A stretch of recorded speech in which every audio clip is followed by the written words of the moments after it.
Sveiks, jūrmalnieki! Šodien mēs atrodamies Jaundubultu kapos, kur viena no apkaimes iedzīvotājiem ir aktualizējusi jautājumu par kapu vietām.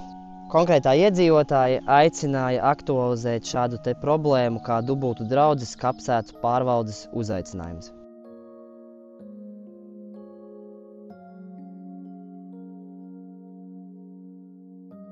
Īsumā šī zīmīte nozīmē to, ka ir jānoslēdz kapa vietas nomas līgums. Pretējā gadījumā šī kapa vieta tiks anektēta un uz viņas tiks apbedīta cita persona, visticamāk par kaut kādu konkrētu naudas summu.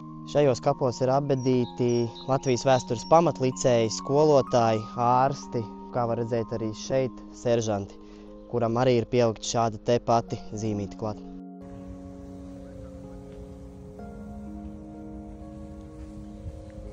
Tā galvenā sāpe iedzīvotājiem ir tas, ka pirmkārtām viņi netiek informēti, ka šādas zīmītes tiek saliktas. Otrām kārtām nav norādīts, līdz kuram datumam ir šis kaps jāsakopja vai arī jānoslēdz ir nomas līgums. Un trešā lieta ir tā, ka būtībā nav svarīgi, vai šis kapiņš ir sakopts vai nav sakopts, tāpatā šī zīme tiek uzlikta. Vēl viena lieta, ko ir vērts pieminēt, ir tas, ka Dubultu draudzei ir pašiem savs mērnieks, tātad jāmaksā nauda ir tieši viņam, kā arī tas, ka ja jums nav miršanas apliecība, ir jāvēršās arhīvā, kurš arī prasa attiecīgu samaksu par šo pakalpojumu.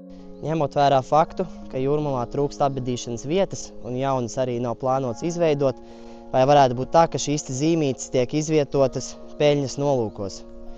Aicinu izteikt savu viedokli, vai tev tas šķiet ētiski pārdot mūsu vēsturi.